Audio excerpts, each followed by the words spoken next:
বাংলাদেশের অন্যতম শীর্ষ মুরব্বী, দেশের কর্ণধার, জাতির রাহবার আল্লামা আব্দুল হামিদ পীর সাহেব মধুপুর দামাত বারাকাতুহুল আলিয়া, অন্যান্য উলামায়ে কেরাম, মাদ্রাসার ছাত্র বন্ধুগণ, সম্মানিত এলাকাবাসী ও সর্বস্তরের দিন দরদি মুসলমান ভাই ও বন্ধুগণ, সর্বপ্রথম আমি আল্লাহ পাক রব্বুল আলামিনের দরবারে শুকরিয়া আদায় করতেছি যে আল্লাহ আমাদেরকে আজকে একত্রিত হওয়ার তৌফিক দান করেছেন।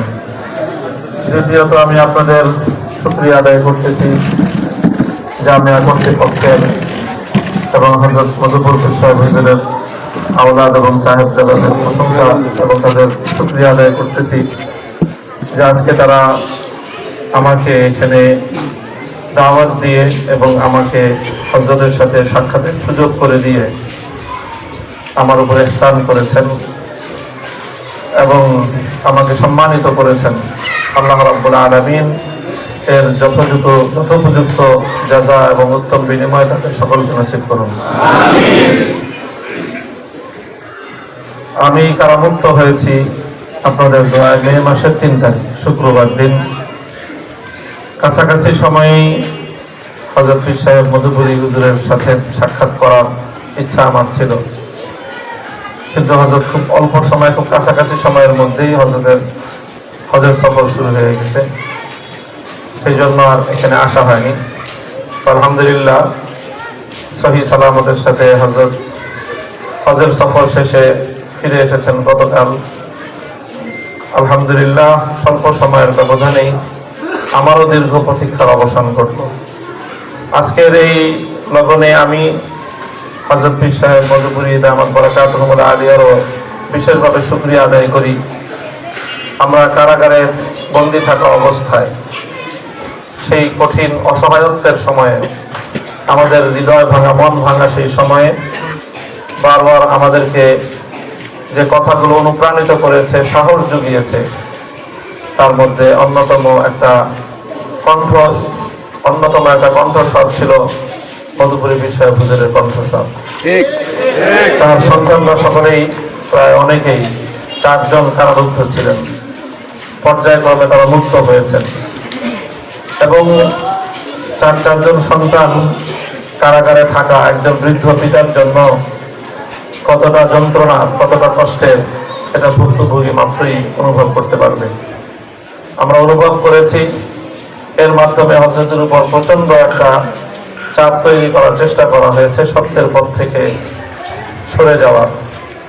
আলহামদুলিল্লাহ আমরা গৌরবের সাথে বলতে পারি, উলাইকা আবাই ফাজিনি বিমিসলিহিম ইযা জামাআতনা ইয়া জালিলুল মাজামিউ।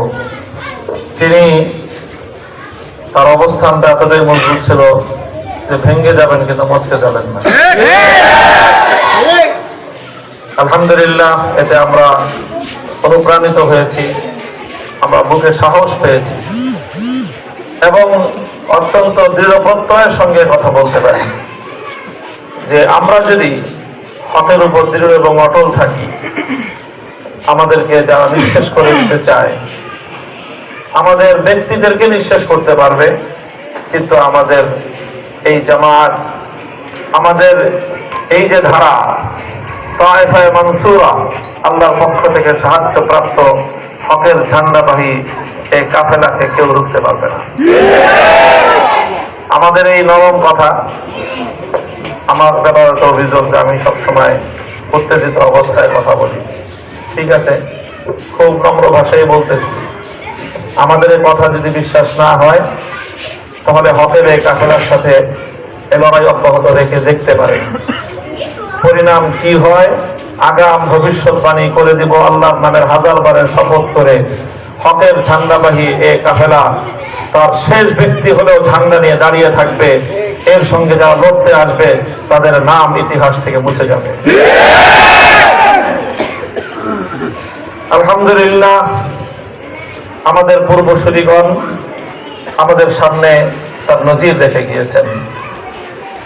আল্লাহ দ্বীনের জন্য, দ্বীনের কথা বলতে গিয়ে, হকের কথা বলতে গিয়ে মুসলমানদের স্বার্থের কথা বলতে গিয়ে উম্মতে মুসলিমার বিপদগ্রস্ত, মজলুম, নির্যাতিত, নিপীড়িত জনপদের সে সকল মুসলমান নারী পুরুষ, দুগ্ধপোষ্য শিশুদের মজলুমিয়তের কথা বলতে গিয়ে সর্বোপরি বিশেষভাবে আল্লাহ রসুল সাল্লাল্লাহু আলাইহি ওয়াসাল্লামের ইজ্জত, নামুসের রিসালাতের কথা বলতে গিয়ে যদি মজলুমিয়ত সামনে আসে, নিপীড়নের স্টিম রোলারের যদি পিষ্ট হতে হয়, জুলুম যদি বরদাস্ত করতে হয়, শুধু কারাবরণ নয়, এর চেয়েও আরো বড় মূল্য যদি দিতে হয়, জীবনের শেষ রক্তবিন্দু যদি দিতে হয়, আমরা বিশ্বাস করি আল্লাহর রসূল উম্মার স্বার্থে জীবন দেওয়ার নামই জীবনের সার্থকতা।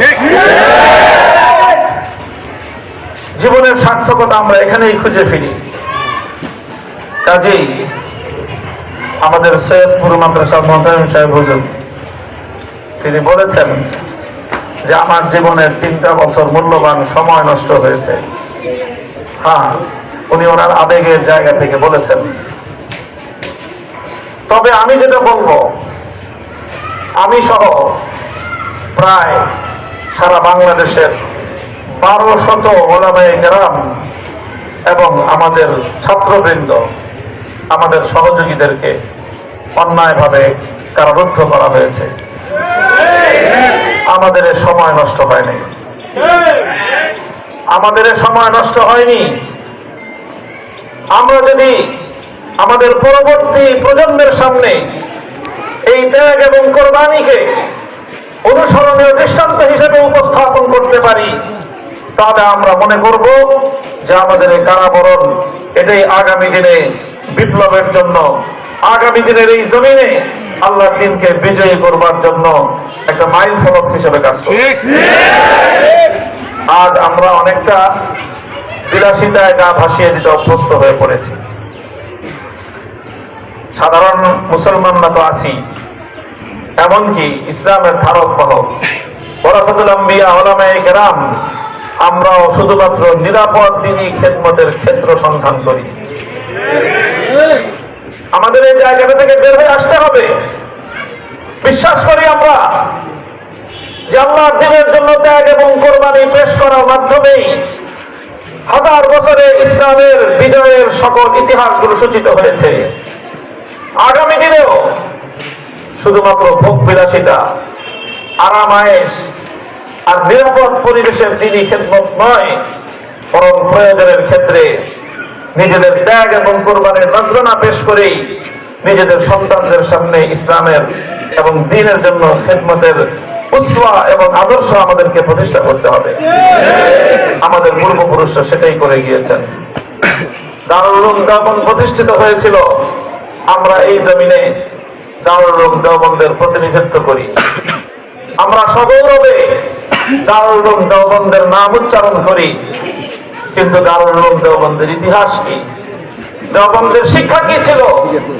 দারুল উলুম দেওবন্দের প্রথম সন্তান শাইখুল হিন্দ মাহমুদ হাসান দেওবন্দি রহমতুল্লাহি আলাইহি নিজের জীবনের সংক্ষিপ্ত বিবরণ দিতে গিয়ে বলেছিলেন, আধি জিন্দেগি জেল মে, আধি জিন্দেগি রেল মে।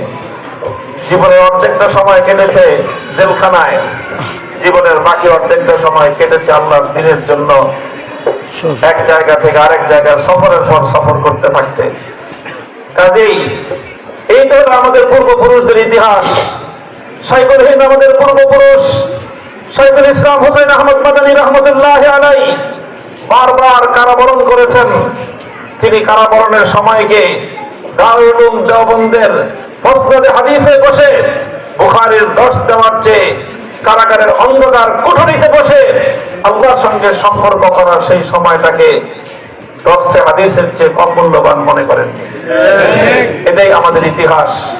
শাইখুল হিন্দ আমাদের পূর্বপুরুষ, শাইখুল ইসলাম মাদানী আমাদের পূর্বপুরুষ। আমরা সেই চেতনা আজও ধারণ করি, বিশ্বাস করি দর্শে হাদিসে বসে কাল আল্লাহ এবং কাল রাসূলের মাধ্যমে আমি আমার পরবর্তী সন্তানদেরকে যেই চেতনায় উদ্বুদ্ধ করব, যদি প্রয়োজনে আল্লাহর জন্য, আল্লাহর দ্বীনের জন্য, আল্লাহর পয়গম্বরের ইজ্জত ও হেফাজতের জন্য যদি আমি কারাবরণকে, কারা নির্যাতনকে সহাস্যে আমি মসনদে হাদিসে বসার কোনো অধিকার আমার নাই, কোনো অধিকার আমার নাই। শুধুমাত্র হাদিসের মসনদে বসা বিরাসতে পয়গম্বরের নববী বিরাসতের সুযোগ সুবিধা, মানুষের সম্মান, ফুলের মালা, ফুলের তোড়া, লাল গালিচার সংবর্ধনা, আর মাঝে মাঝে হাদিয়া তোহফা আর সালাম গ্রহণ করলাম। আর দিনের নবীর মতো করে ওহদের ময়দানে, তায়েফের ময়দানে রক্ত দেওয়ার প্রয়োজন হলে আমি থাকলাম না।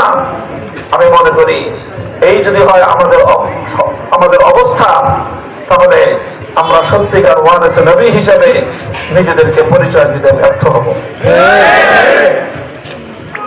কাজেই কোনো আক্ষেপ নাই, কোনো আফসোস নাই। 3 বছর সময় এটা আমাদের ব্যর্থ হয় নাই। আমি মনে করি আমাদের এই 3 বছর আমার আগামী সন্তানদের জন্য একটা পথ প্রদর্শনের কাজ করবে। 3000 সন্তান জন্ম দিবে, আল্লাহ নবীর ইসলাম দিয়ে ছিনিমিনি খেলা হবে। আর আমাদেরকে বলবেন শুধুমাত্র নীরব থাকতে, শুধু আমাদেরকে বলবেন নমনীয় থাকতে। আমি বলি নমনীয় আমরা থাকতে জানি, নম্র ভাষায় কথা বলতে আমরা জানি, নমনীয় থাকবো, নম্র থাকবো। কিন্তু মনে রাখবেন আল্লাহর পয়গম্বরের ইজ্জত নিয়ে ছিনিমিনি খেলা হলে, আল্লাহর পয়গম্বরের ইজ্জত নিয়ে যারা ছিনিমিনি খেলবে, সেই শাতিনা রাসূলকে আল্লাহর জমিনে এক মুহূর্তের জন্য আমরা বরদাস্ত করতে পারবো না। জীবন থাকতে কি থাকবে না, কারাগারের ভিতরে থাকতে হবে না বাইরে থাকতে হবে, এই সব কিছুর চেয়েও আমাদের কাছে বড় প্রশ্ন হলো আমার এই জন্মভূমিতে আমার নবীর ইজ্জতের ঠান্ডা সমুন্নত থাকবে কি থাকবে না। আমার নবীর ইজ্জতের ঠান্ডা যদি ভুলুণ্ঠিত হয়ে যায়, তাহলে নবীর ইজ্জতের ঠান্ডা ভুলুণ্ঠিত হওয়া আমাদের মাথার টুপি নয়, আমার ঘাট থেকে মাথার কল্লা কেটে জমিনে পড়ে যাওয়া এর চেয়ে অনেক ভালো, এর চেয়ে অনেক নবীর ইজ্জতের ঠান্ডা যদি সমুন্নত রাখতে না পারি, লক্ষ লক্ষ আলেম, লক্ষ লক্ষ নবীর নাম নেওয়ার উম্মত, এই জীবন আমাদের মিছা এবং বৃথা জীবন হিসেবে পরিণত হবে। কাজেই আমাদেরকে নমনীয় থাকতে বলবেন, নবীর দুশমনদেরকে প্রশ্রয় দিবেন। এটা যদি হয় তাহলে এই দেশকে আমরা শত বলেও শান্ত রাখতে পারবো না, এবং আমরা সে কথা বলবো না। বরং নবীর ইজ্জতের হেফাজতের জন্য, নবীর দুশমনদের বিরুদ্ধে এই জাতিকে উদ্বেলিত করার জন্য, এই জাতিকে তাদের বিরুদ্ধে উদ্বেলিত করার জন্য, উৎসাহিত করার জন্য যা বলতে হয় তাই বলবো, যা করতে হয় তাই করবো আমরা ইনশাআল্লাহ।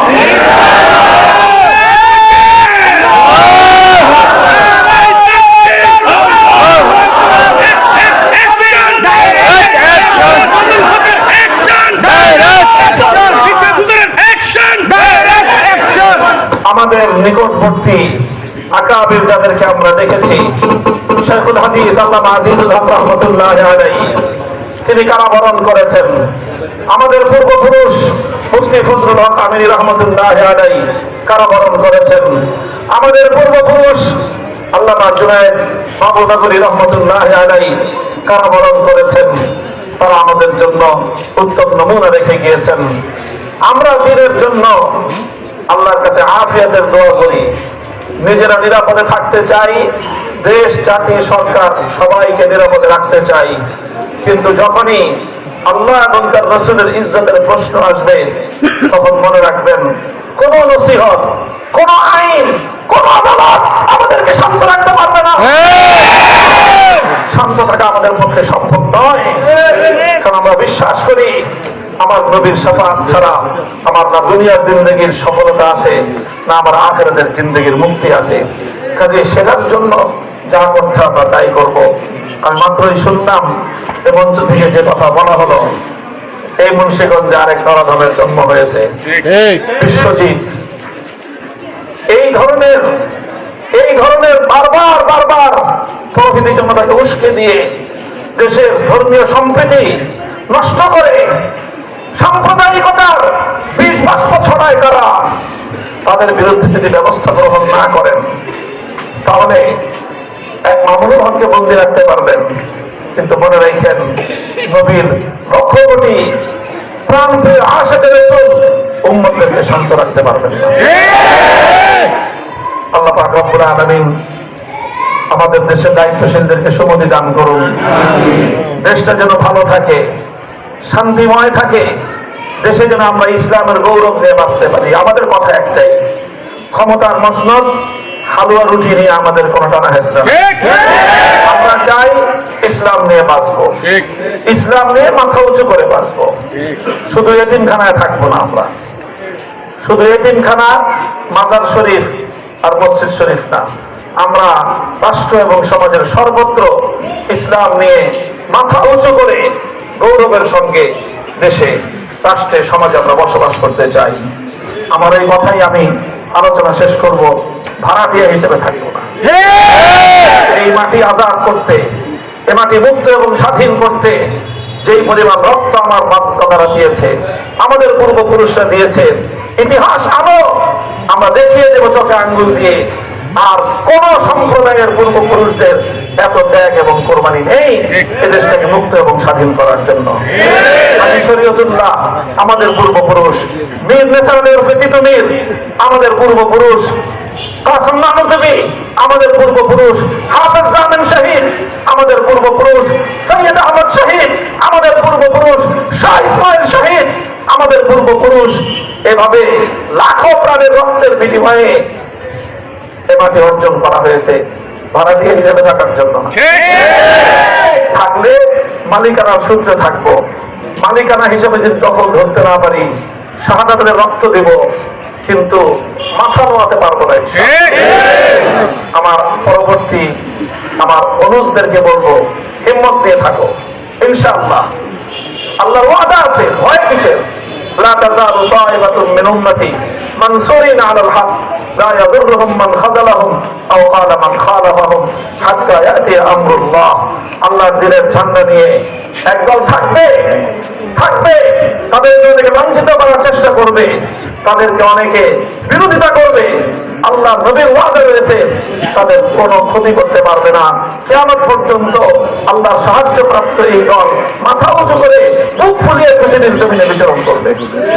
আল্লাহ পাক রব্বুল আলামিন আমাদেরকে তৌফিক দান করুন।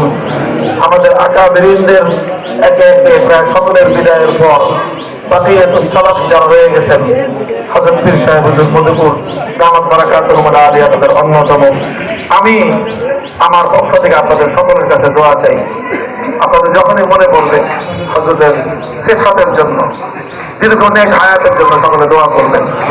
আমাদের অন্যান্য বুজুর্গানে দিন যারা এখনো হায়াতে আছেন তাদের সকলের জন্য দোয়া করবেন। আল্লামা আহমদ শফি রহমতুল্লাহ আলাইহি সহ আমাদের আল্লামা আহমদ শফি রহমতুল্লাহ আলাইহি, আল্লামা জুনায়েদ বাবুনগরী রহমতুল্লাহ আলাইহি সহ আল্লামা নুরুল ইসলাম রহমতুল্লাহ আলাইহি, আল্লামা নুরুল হোসেন কাসেমি রাহিমাহুল্লাহ, এই সহ নিকটতম সময় আমরা যে সকল মুরব্বীদেরকে হারিয়েছি, আল্লাহ যেন তাদের শূন্যতা পূরণ করার ব্যবস্থা করে দেন। আর আমাদের বর্তমান আমির হেফাজত আল্লামা মহিবুল্লাহ বাবুনগরী দামাত বারাকাতুহুম আলিয়া, আল্লাহ যেন তার এই ছায়াকে এই উম্মতের জন্য, এদেশের জন্য, জাতির জন্য আল্লাহ দীর্ঘ করে দেন। হযরত পীর সাহেব হুজুর মধুপুর দামাত বারাকাতুহুম আলিয়া হজের সফরে সাল্লাম বারবার অসুস্থ ছিলেন, 3 বার হাসপাতালে ভর্তি হতে হয়েছে। এখনো হুজুরকে দেখাই যাচ্ছে অসুস্থ অবস্থায় তিনি আমাদের মাঝে বসে আছেন। আমরা কায়মান অবস্থাকে আল্লাহ পাক রব্বুল আলামিনের নিকট দোয়া করব, আল্লাহ যেন হযরতকে দীর্ঘ নেক হায়াত, সুস্থতার সাথে হায়াতে তাইয়্যিবা তাওয়িলা আল্লাহ দান করেন। আমার জন্য আমি দুটি দোয়া চাই, একটা হলো আফিয়াতের দোয়া, আরেকটি হলো কবুলিয়াতের দোয়া। আল্লাহ যেন আমাকে আফিয়াতের সাথে আল্লাহর দ্বীনের জন্য আল্লাহ কবুল করেন। ওয়া আখিরু দাওয়ানা আলহামদুলিল্লাহি রাব্বিল আলামিন।